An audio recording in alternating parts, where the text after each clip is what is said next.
SBT, a cara do Brasil.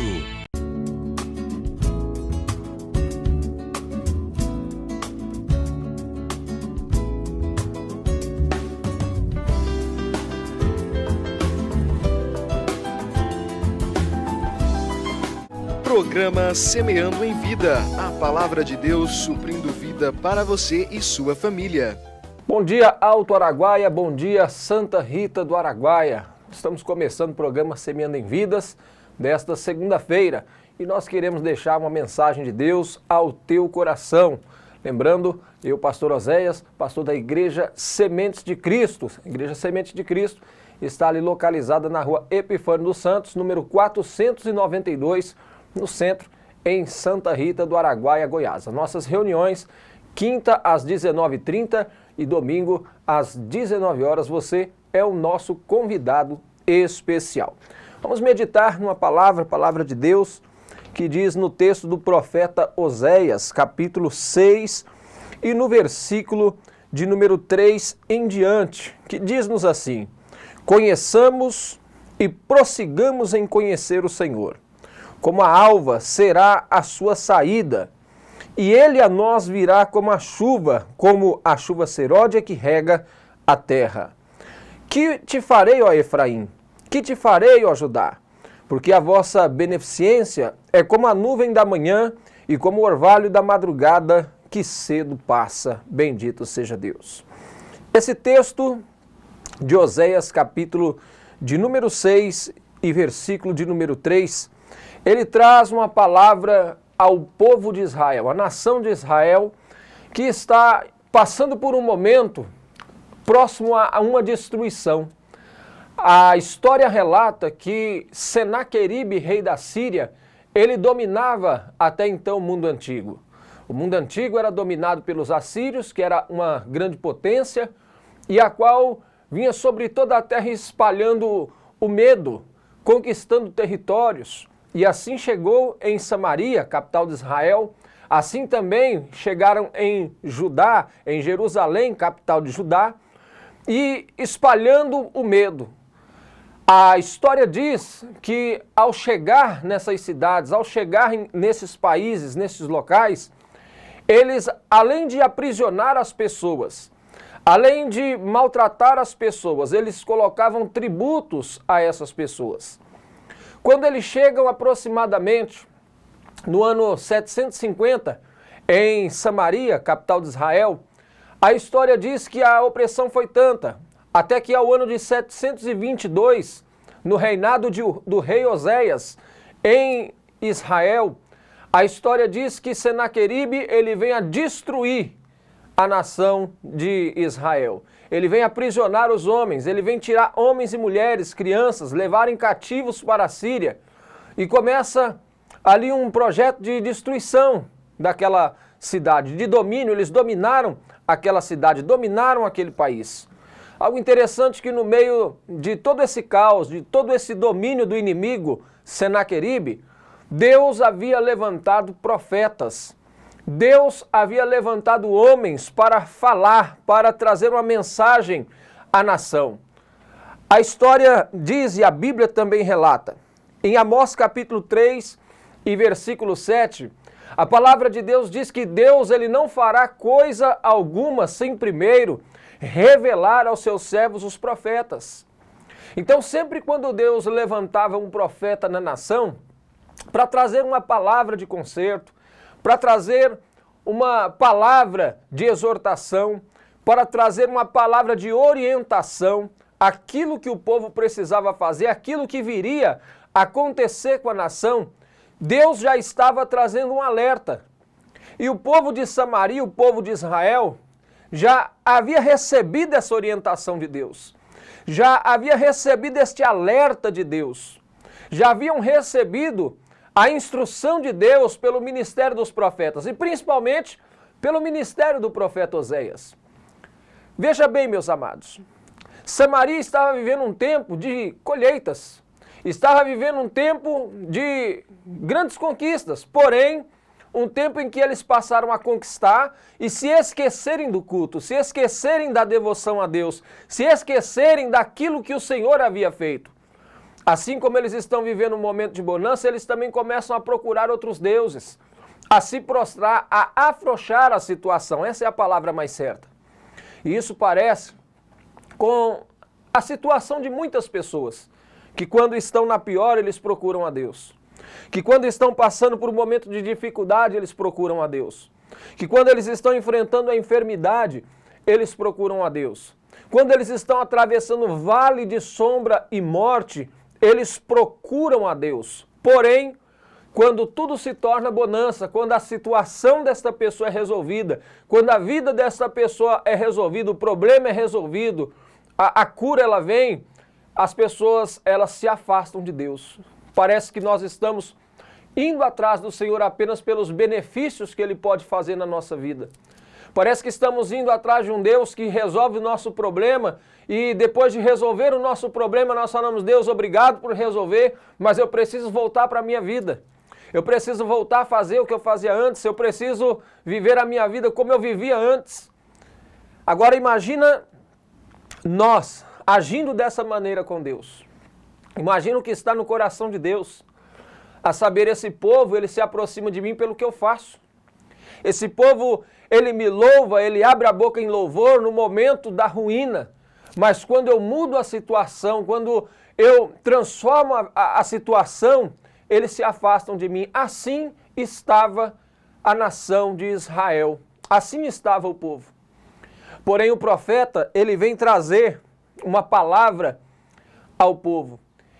O texto lá no capítulo 4 é um texto muito conhecido. No capítulo 4, verso 6 do profeta Oséias, diz assim, o meu povo, o Senhor dizendo, o meu povo foi destruído porque lhe faltou conhecimento, porque tu rejeitaste o conhecimento, também eu te rejeitarei, para que não seja sacerdote diante de mim, visto que te esquecestes da lei do teu Deus, também eu me esquecerei dos seus filhos. Deus estava falando, o meu povo falta conhecimento, conhecer quem sou eu, quem está à frente de toda a situação, que é o próprio Deus. Não adianta, meus amados, nós apenas buscar os benefícios. Eu tenho que conhecer quem é este Deus, como Ele age, como Ele trabalha, como caminhar com Ele. Conhecer uma pessoa, por exemplo, não é uma questão de minutos. Você se encontra com a pessoa e de repente, em uma questão de minutos, você já sabe a vontade dela, você já sabe o que ela quer. Não, requer tempo, requer um período de caminhada, requer um período em que você vai ter esse conhecimento e com Deus é a mesma forma, é da mesma maneira. Eu não posso me achegar agora e falar, já conheço a Deus, não. Nós temos que fazer conforme diz o texto no capítulo 6 e versículo 3, a qual nós lemos. Conheçamos e prossigamos em conhecer o Senhor. Quem anda com Deus, todos os dias ele tem uma surpresa, ele é surpreendido por Deus. Como pode o homem dizer, eu conheço Deus na sua totalidade? Não existe. Não tem como dizer, eu conheço Deus na sua totalidade, eu sei todos os planos de Deus. Não, os planos de Deus é totalmente diferente dos nossos planos. A vontade de Deus é diferente da nossa vontade. Então, como o profeta, ele diz para a nação, conheçamos e prossigamos em conhecer o Senhor, como a alva será a sua saída, e ele nos virá como a chuva seródia que rega a terra. Lá no versículo de número 6 ele diz, porque eu quero misericórdia e não sacrifício. Sacrifício era quando o povo errava, pecava, lá bem nos tempos de Moisés. O povo errava, pecava no período de lei e eles sacrificavam pelo pecado. Uma vez sacrificado, levado o animal e sacrificado no altar, o seu pecado era coberto, o seu pecado era perdoado.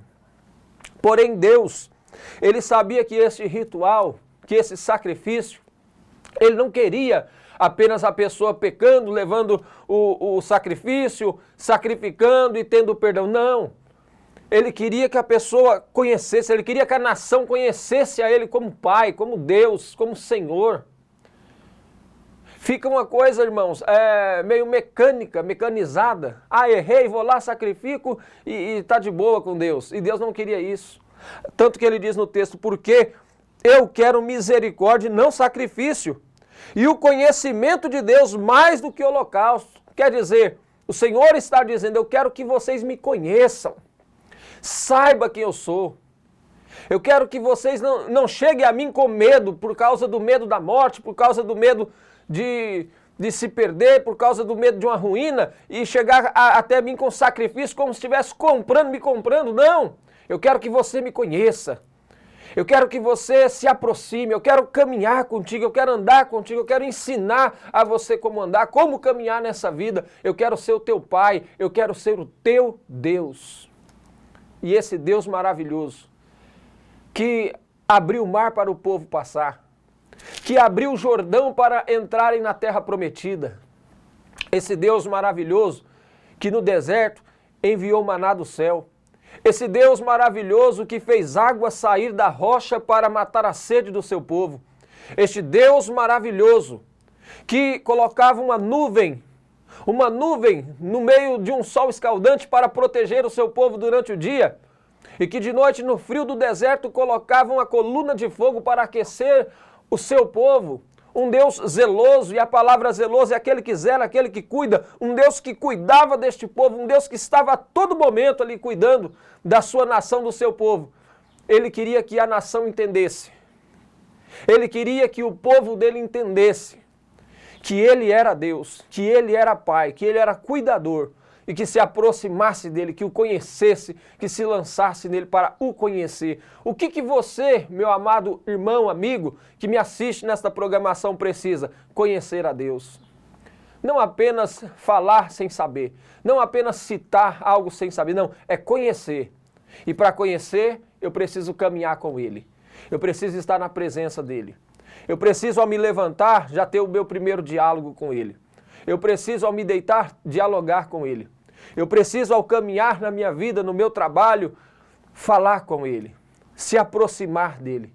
E todos aqueles que se aproximam de Deus e que conhecem a Deus, todos aqueles que se chegam a Deus, eles são abençoados.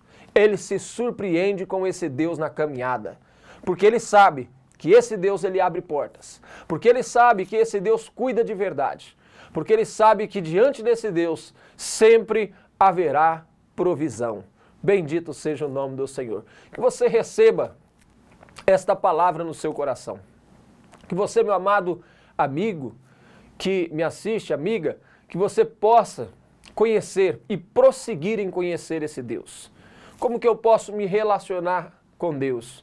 Observando a palavra, lendo a palavra, alimentando a sua vida espiritual com a palavra, com a mensagem, com um louvor, abrindo o teu coração no momento do louvor, indo a um local de culto, para você cultuar, para você ouvir a palavra de Deus, para você se alimentar da palavra de Deus. E eu quero aqui deixar um convite especial para você, para estar conosco no Ministério Sementes de Cristo, ouvindo a palavra de Deus, recebendo a palavra de Deus, celebrando, conhecendo e prosseguindo em conhecer a esse Deus. Ministério Sementes de Cristo, na rua Epifânio dos Santos, número 492, ali no centro, em Santa Rita do Araguaia, Goiás. As nossas reuniões, quintas, 19h30, domingo, às 19 horas. Você é o nosso convidado especial. Pastor, eu moro longe. Eu acredito que perto da sua casa há um lugar de culto, há uma igreja, há um grupo de irmãos que se reúne para adorar, para glorificar o nome do Senhor e para ouvir a mensagem bíblica, para estarem buscando na palavra de Deus uma mensagem. Que você possa ter liberdade para buscar a esse Deus, para servir a esse Deus, para caminhar na presença desse Deus. Eu quero orar por você, quero orar pela tua casa, pela tua família. Pai, em nome do Senhor Jesus, quero primeiramente, Senhor, agradecer pelo início desta semana, Pai. Pedir a tua bênção sobre esta pessoa, sobre esta casa. Ó Deus, em nome do Senhor Jesus, abençoa a nossa cidade de Alto Araguaia, Santa Rita do Araguaia, Senhor. Abençoe, meu Deus, esta família. Estende as tuas mãos, abrindo portas, ó Deus. Sim, meu Pai, portas nesta cidade. Traga, Senhor, meu Deus, ó Pai, portas abertas nestas duas cidades, meu Deus. que o Senhor possa estender as tuas mãos sobre o aflito, sobre o necessitado, sobre o enfermo, aquele que está enfermo neste momento, Senhor, que possa receber a cura do Senhor. E que este povo, meu Pai, que me assiste, desperte no coração o desejo de conhecer o Senhor e prosseguir em conhecer a Tua palavra, a Tua verdade, Senhor. Pai, nós te agradecemos. Em nome de Jesus. Amém. Amém, meus amados. Que Deus te abençoe e nós estamos de volta amanhã com mais um programa Semeando em Vidas. Deus abençoe e até lá.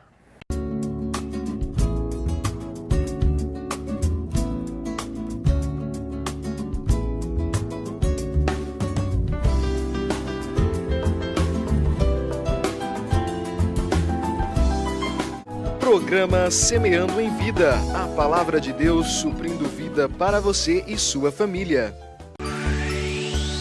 SBT, a cara do Brasil.